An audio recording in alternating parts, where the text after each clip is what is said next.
What would it feel like to have an ever increasing amount of people coming towards your business without paying for a single ad? That is the subject of today's episode. I'm joined by an expert of over 18 years experience in search engine optimization, or SEO. He shared some really insightful, valuable insights, stuff that I didn't even know I didn't know, stuff that I thought I knew but actually was wrong, and a bunch of other stuff besides. So if you're interested in increasing the traffic coming to your business without having to pay for ads, then this episode is one you must listen to. Brandon, the founder of SEO Optimizers, as I said, has been doing this for over 18 years, comes with a wealth of expertise. He was very generous with this knowledge, and it was a pleasure to speak to him today. I learned a lot, and I think you will too. Enjoy. So the question is this: how do entrepreneurs like us, who don't have an endless supply of cash, how do we leverage the best apps, virtual assistants, automation tools, and systems to scale our businesses, increase our profits, and have more time to do what we love to do each day? That is the question, and this podcast will give you the answer. My name's Dr. Steve Day, and this is Systemize Your Success. Hey, welcome back to Systemize Your Success. I'm Dr. Steve Day, and today I'm joined by Brandon Leibowitz, who's the founder of SEO Optimizers, who, funnily enough, specialize in helping people with their SEO. He started the company over 18 years ago. He's a digital marketing agency and specializes not only in SEO, but also in other web-based stuff as well. I'm massively excited about speaking to you today, Brandon, because SEO is one of those subjects which, as a small business owner, we all know we should be doing it. And we'll get into what it is as well before we crack on and get into the detail.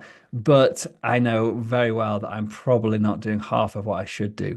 So I'm really keen to pick your brains. And hopefully this will be a very enlightening episode for anybody who's really dabbling in the world of content on the internet, which I presume most people are, and really wanting to get more bang for their buck when it comes to actually getting the content they're creating seen by more people, and obviously then converting those people they see into potential clients and then paying clients, because I'm guessing that's kind of what the game is all about. So welcome to the show, Brandon. Thanks so much for having me on. Cool, absolute pleasure. So let's just, before we jump into the details about SEO, what you do and how you do it, and how we can utilize your skills and pick your brains as well. Tell me a bit about why you started the company. What's the background behind the SEO Optimizers? Why did you choose to do this, and why have you stuck at it for as long as you have? I just kind of fell into this after I graduated from college. I got my degree in business marketing. One of the first jobs I got out of school was helping a company out with their digital marketing, which I didn't really know much about that. I graduated back in 2007. They didn't really teach you that in school. And I told the company that, and they said, don't worry, we're new to this as well. And we're going to learn with you, taking you to different classes and workshops and seminars. And after doing that for a few months, I just realized everyone's probably going to have a website, and there's lots of ways to get traffic. SEO is just a way to get free traffic, and who doesn't want free traffic? So I decided to stick with SEO. And over the years, I worked at different advertising agencies as a director of SEO. And before work, after work, and on my lunch breaks, I'd work on my own company, and eventually built that up to where I was able to quit my job, and been doing this ever since, just helping people get that free traffic from Google.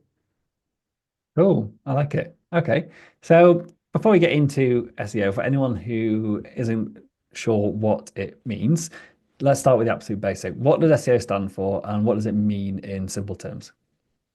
SEO stands for search engine optimization. And that means ranking websites on search engines. Doesn't matter if it's Google, Bing, Yahoo, Amazon, Yelp, TripAdvisor, DuckDuckGo, Perplexity, ChatGPT, anywhere that you could search. There's ways to make sure that you show up and start capturing that free traffic without spending money on ads is the main thing. So just trying to make sure you get that search visibility. Cool. Actually, before we go on any further, I'm interested, you've mentioned about ChatGPT there. So when you, for example, ask ChatGPT a question and have the web search switched on, the content it uses for its answers, is that SEO driven as well?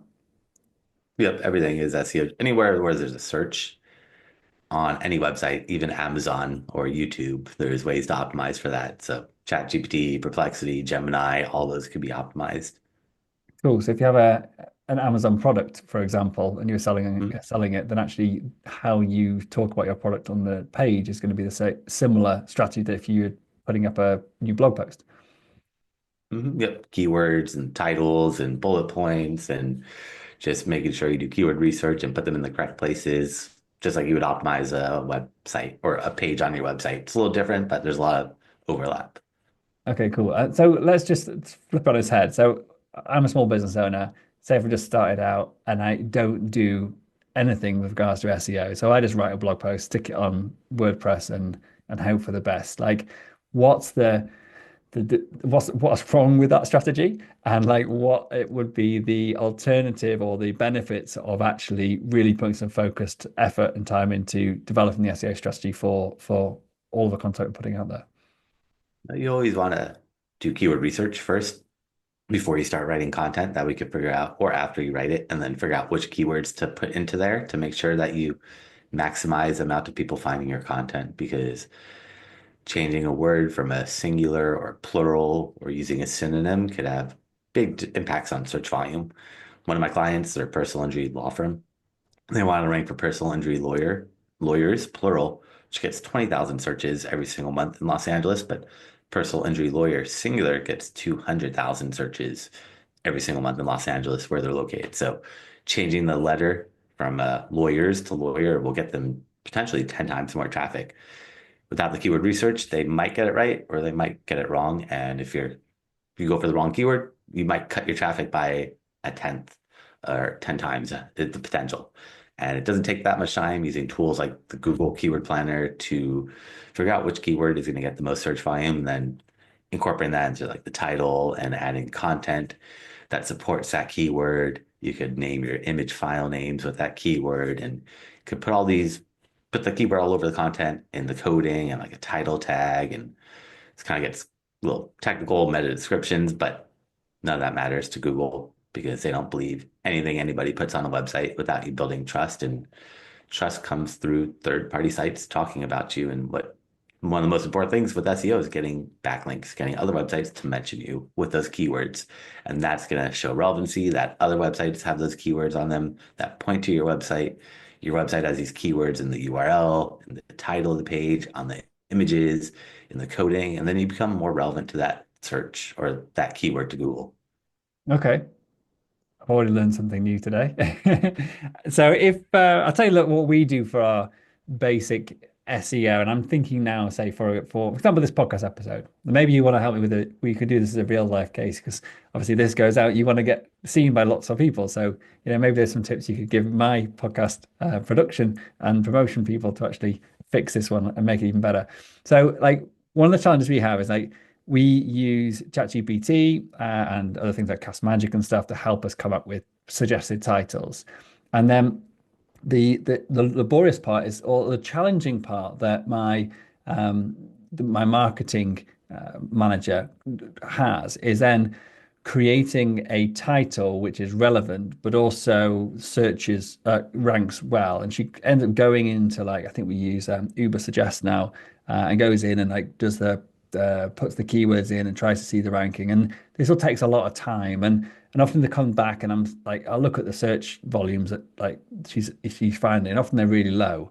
But this sort of like seems like a really painful strategy, painful approach to sometimes we might go well and sometimes it won't. But I don't feel like we've nailed it. So is there a better, more efficient like way of doing this than doing what we're doing? We just kind of guesswork and then just tweaking things a little bit and hoping for the best. I would recommend the Google Keyword Planner. It's a free tool from Google that will show you how many people search for that keyword every single month. That way you can figure out, should I use that singular or that plural or that synonym or some other word that you've never heard of? And that really helps to figure out and nail it down. Like I teach SEO classes and I thought SEO classes was a good keyword until I did keyword research and figure out SEO training also got almost the same amount of searches as SEO classes. And that made me realize that I should put SEO training and SEO classes on that page. That way I could target all those keywords. So now I'm targeting SEO training classes. And those three words hit all those variations. And that helps me just get more visibility and more reach because now I'm hitting all the people that look for training and not only classes, even though the intent is very, very similar.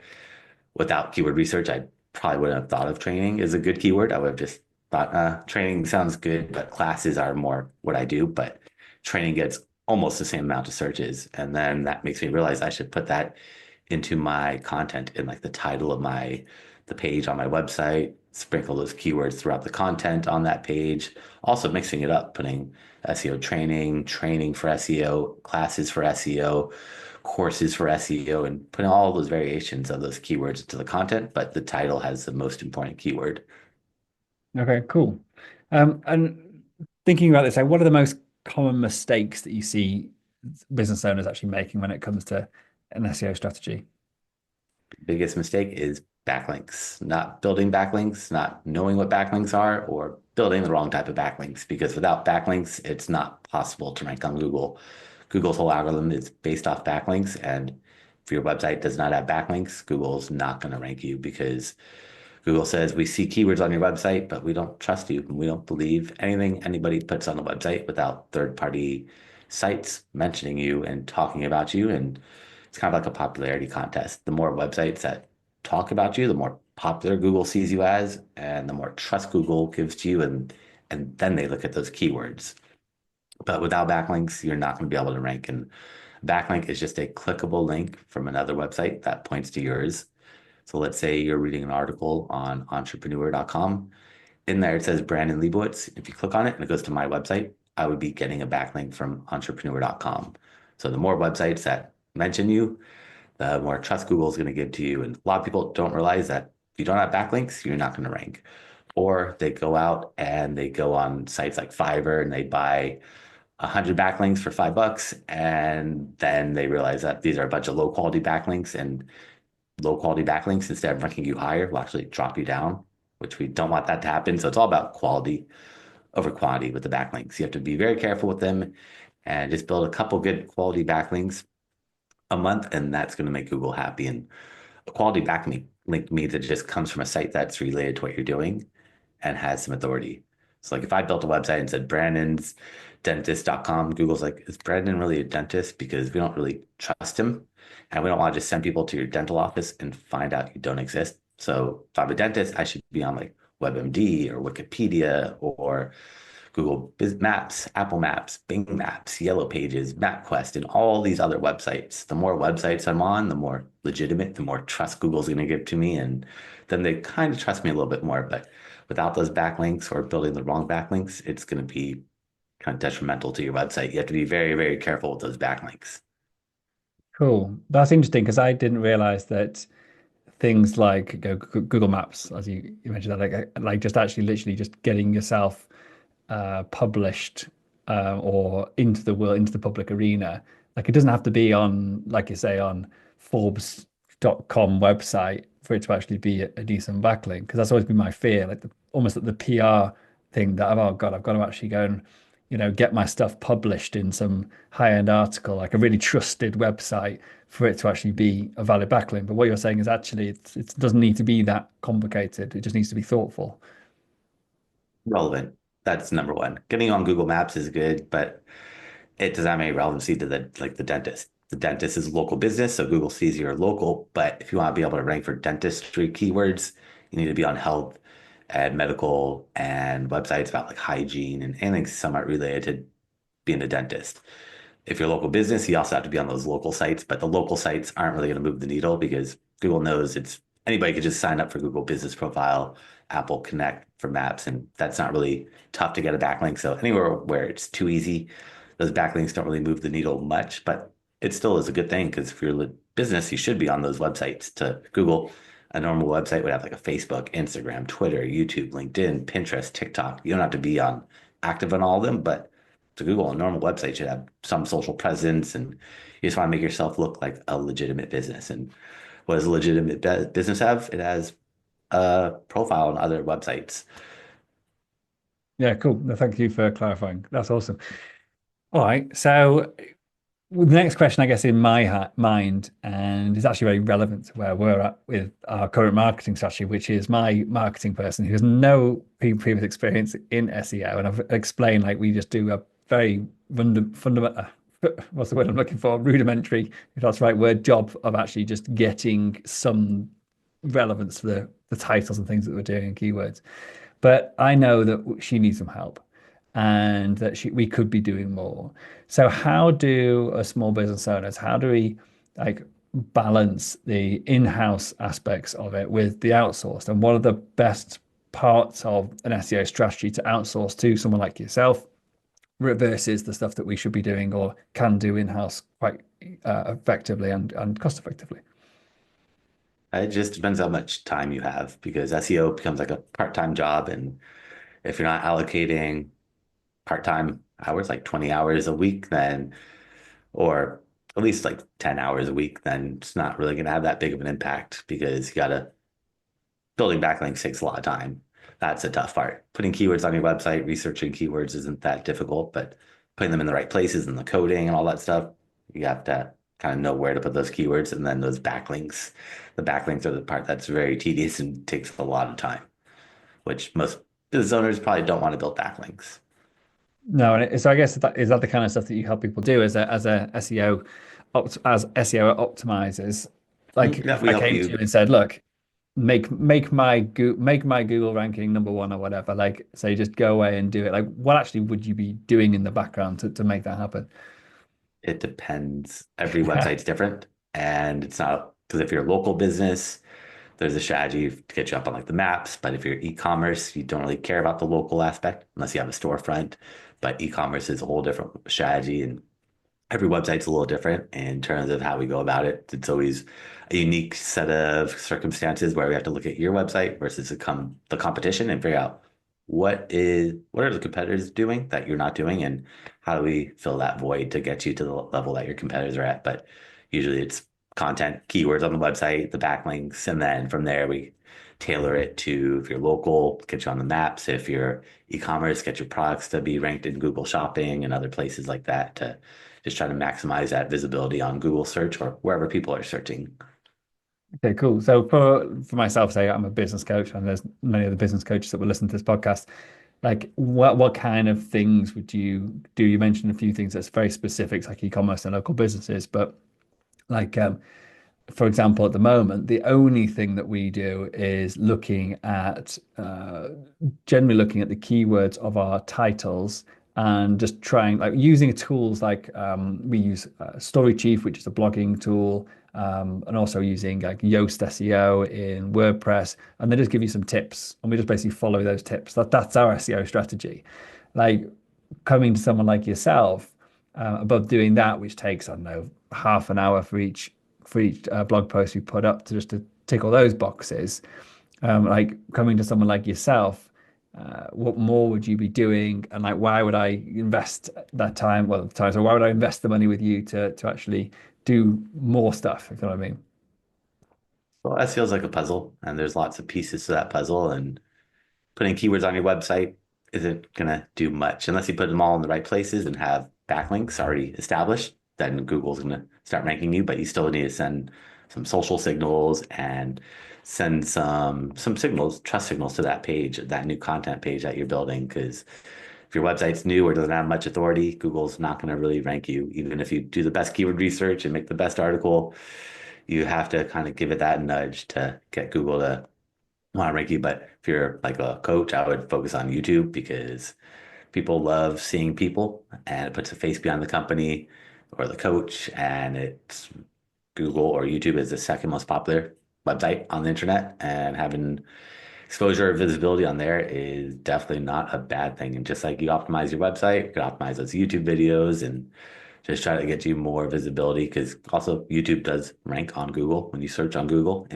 images sometimes show up, videos appear, maps appear, products appear, and if we could just get you in all those places without spending money on ads, that's going to be ideal. So if you're e-commerce, then we want to get those products to show up. If you're a coach, we want to get your videos and your images to show up in the Google search results along with your website. And that means just optimizing all that content across the board.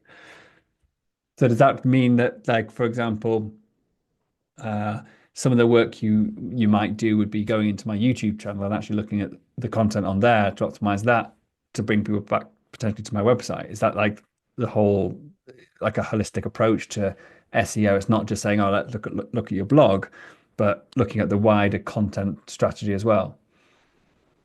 Pretty much we want to get as much real estate as possible on that first page of Google. So images appear, well, websites always appear. Then there's images. We're going to optimize all your images. If you have any videos, we want to optimize those videos.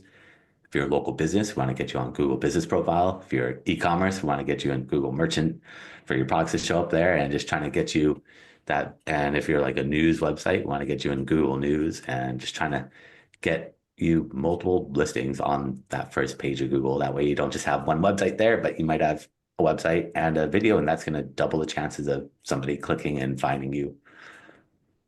I've not actually done it for a little bit of time, but if I wish my business was called Dr. Steve Day, because for a long time, if you typed in Dr. Steve Day, because it's quite a unique keyword, then I came up on the top full all the first 10 results on Google were me for my YouTubes and my blogs and my LinkedIn and everything. So maybe I should change my business name actually. Anyway, we digress.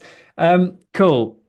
So I've got a really good idea about what you do now and different areas you look into. Say if I, as a business owner, I don't know why I do that. I am a business owner. Say if I was going out looking for a SEO company like yourself, like how would I know that the provider I'm thinking about going with is a decent one? Like what are the key characteristics of a SEO company? Because I get hammered with SEO emails all the time and they get put into spam. People just literally out of the blue sending me an email, no idea who you are, or LinkedIn messages, etc., etc. So there's a lot of people out there. And when you look at the quality of the copywriting, for example, and the quality of their website, and you sort of question, maybe they're not the best person to work with. I don't have time for all that. So how would I know that if I came to your website or to a competitor's website, like that you're the real deal, that you're genuine, and that you would be able to actually to give me a good return on my investment? Yeah, well, I mean, if the website copy doesn't read, that's definitely a red flag that they don't know how to write properly in English. They're probably not going to be able to do much in your native language because they're foreign, and to be able to translate is very difficult because Google Translate does not work that well, and it's better than nothing, but it's not perfect. And we could read through all those and see that it's not really who they say they are. Or best is to look at their backlinks using a tool like Ahrefs or Moz or SEMrush, and you can look at their backlinks. And if they don't have any backlinks, it probably tells you a red flag that they don't know what they're doing. Or if you see they have a bunch of spammy backlinks that are coming from low quality sites that are not relevant or don't have any authority or not in your language, then that's also a big red flag. But if you look at their backlinks and you see they're getting them from like Forbes and Wall Street Journal and New York Times and LA Times and Entrepreneur and Business.com and Wikipedia and all these big platforms, then I'd say it might be good. They still might be fake because you can buy a lot of those, and those aren't always the best. And you have to kind of dive deep into these websites to really see how good they are. But that's a good, quick way that a lot of business owners could quickly do it. You have to buy one of those tools, unfortunately, to be able to check it. But if you want to really know if a website's doing SEO, you have to look at the backlinks and look at their coding. But coding could get a little technical as well. I love that for a couple of reasons. One is it's sort of like the meta level is how do you know if someone's good at SEO is check their SEO. Because even if they were like not genuine, if they were really, really good at creating a genuine looking SEO strategy, at least they'd be good at it. I'm not saying that's who you should go for, but similarly, like the idea of actually checking to see using the tools that you should using on your own website, for example, to actually go away and check someone else. I think that's awesome. It's such a simple and obvious solution. So yeah, I appreciate that. Cool. So if if I was to engage with an SEO expert like yourself, like how long can I expect it to take before I actually see tangible results from the work you're doing? Yeah, one really varies depending on how many backlinks you have. If you don't have any backlinks, and depends on those keywords and how competitive those keywords are. If you don't have any backlinks and you're going after some like really competitive keywords like restaurant in Los Angeles, it could take like a year or longer because there's thousands of competitors. But if you could find something really niche, like a restaurant in the middle of a city that only has five other restaurants, and you're a brand new one, you should move up within maybe like 3 to 6 months. But it all takes time. And the more backlinks you have, the more trust you have with Google, the more authority you have built up with Google, the faster you're going to rank. But new websites take a while. Like one of my clients, they had a website that was like 25 years old. They had a bunch of history built up, but Google couldn't read their website properly. So I went in and cleaned up all their code, and they went from nowhere to being on the top three positions for almost every keyword in like 2 months, which rarely happens, but they had a 20-year-old website versus most people come to me with no backlinks and we have to start from scratch. And that's where we're trying to find that low-hanging fruit that will move quicker, but it all takes time, unfortunately, with SEO. I'm interested actually because my website's been up for about 8 years now. I got up pretty early and started doing some pretty basic blogging. I did move it a couple of times from service provider, so I don't know how much that affects things. I think it was done right, but who knows? But let's just say it was done right. But if I want to do a quick audit to see like how good is my SEO, do I even need help? Like you mentioned Href and a couple of others for like checking the backlinks, but is there tools that we can use to say to basically do an analysis and say, look, actually, my website is, I don't know, 60% optimized. It would be worth engaging in a professional. Well, actually, your website's 99% optimized. You're only going to get a tiny bit of increase, so it might not be worth it. Like, is there something we can use as that assessment tool before we go ahead and hire somebody? Yeah, I have a free tool on my website at SEOoptimizers.com/audit that they could use, or they could also book some time on my calendar, and I'm happy to give them a free website audit myself and look at their website from an SEO point of view. And they could also book some time on my website on at my calendar at SEOoptimizers.com/apply. But if they want to do the audit themselves, they just go to that audit and they could do an audit themselves and get a little quick audit. I mean, using that tool, then they could see, okay, this is where I'm at and where I should go. Yeah. Yeah, I put those on my website because people love audits and it just helps. Yeah, cool. Awesome. I'm very interested to know, we did touch on AI before, things like ChatGPT and the like. How do you see like these new AI tools that are coming out that basically promise the world with regards to SEO? Like I know there's lots of WordPress plugins and other tools that basically say they'll do the audit and give you the suggestions to how to improve your SEO. Like, is that a threat to your business? Do you see that as an opportunity? Do you see that as a challenge? Like, where do you see the AI fitting in, the do-it-yourself AI sort of tools for SEO optimization versus what you do? Well, AI is not accurate. So if you try to use them, it's not going to give you the best results. But putting keywords on your website doesn't matter. As you can see, there's an overlapping thing. Backlinks Yeah. are vital.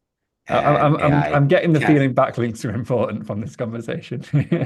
you can't build backlinks with AI. AI Yeah. could help put some keywords on your website, but it can't build those backlinks. And at least not yet. I'm not sure how it would in the future because there's tools that try to build backlinks, but they all build low quality backlinks and don't want low quality backlinks. We want good quality backlinks that are going to move you up those rankings, not drop you down. But those AI tools are just tools that help you out. But then you got to take everything with a grain of salt with AI. It is not accurate. Not yet. Maybe in like 5 years. But also like I've done quite a fair bit of reading over the years about marketing and strategies and SEO, and whatever we think we can do to trick Google into believing that we're a better website than we are, Google's 3 steps ahead already, or will very soon be, and give you a good slap if you try to cheat the system. And creating good content is seems to be a time-tested strategy, but it sounds like that's not enough. We actually need to do something else as well. And I'm getting the feeling that yes, backlinks are one of those things that we need to really focus on. So, okay, Yeah, good. especially with ChatGPT. Anybody could create content. Anybody could Yeah. put keywords on their website. Google doesn't care about any of that stuff without those third-party trust signals because especially nowadays, it's too easy to create content. But content never mattered to Google without those trust signals. Cool. And then, so one of the things because if I look at my website traffic, for example, I can't remember the actual statistic off the top of my head, but in the thousands of visitors on a monthly basis, and I have no idea at this moment what quality they are. So simply the amount of traffic that's hitting my website I mean, A, is that one of the key metrics we would look at, as in the performance of the SEO work, or actually is that irrelevant, or is there other things that are more important? So I guess my question is, how would I track or measure the success of an SEO effort or strategy? So you want to look at your traffic to make sure organic traffic from Google is increasing. You could look at like Google Analytics or Google Search Console, but traffic really means nothing. But for SEO, the goal is to get you traffic. But to a business owner, who cares about traffic? It doesn't do anything for you. We want conversions and sales and leads and phone calls, and that's the ultimate goal of a website. But for SEO, we want to get you more traffic. But I try to think more holistically and try to figure out how to get you those conversions as well, not just get you that traffic. But SEO, main goal is increase that traffic. Okay. But like you say, and I think it's a very, very valid and important point, is if I paid you £10,000 to increase my traffic, it's just going to boost my, what's the word? It's going to give me a kick up my ego. But actually, if unless I get a sale from it, it's just what money down the drain. And so, how do you optimize SEO for conversion? You can't, that's the website. So that's why I have to talk with your website. I'm like, all right, this website has no call to actions, or your forms are broken, or you don't have a value proposition at the top of the page, or you're making people read a big paragraph of text on the top of the page when nobody wants to read, and you got to make it skimmable and have the benefits and talk about the values and have a call to action all at the top of the page. Because if you make people scroll, you're going to lose that visitor. And just trying to make it as easy to build trust for people, just like you build trust for Google. You got to get people to trust you, which is much, much more difficult than getting Google to trust you. That means reviews, testimonials, and things like that. But getting targeted traffic from Google is not that hard. It's getting that traffic to convert. That's the tricky part. Okay. And is that something you help people with as well? Yep, I help out with the conversion rate optimization. That way, we don't just focus on traffic, but make sure that traffic converts as well. Yeah, perfect. Okay. Because I think that's always, again, be my fear if you go to someone who's just doing SEO, if they don't have that understanding of the client journey, of actually understanding how to, as you just said, build trust with people. So they will actually take that next step, even if it's just a click on your site, if that's not actually part of their end game, if their goal is purely a number of how many websites hits, then they can do the best job they think it's doing the best job they can, but actually if you use a business, it's not actually moving the needle. So good. I'm glad you do that as well. Okay, fantastic. And uh, thinking about SEO in 2025, you've mentioned obviously backlinks. We've talked a bit about AI, but where do you see, like, over the next 12 to 18 months, do you see any big changes happening in the world of SEO? Do you think things we should be aware of or trying to plan for now, so we're ready for the next phase, if there is such a thing happening in SEO at the moment?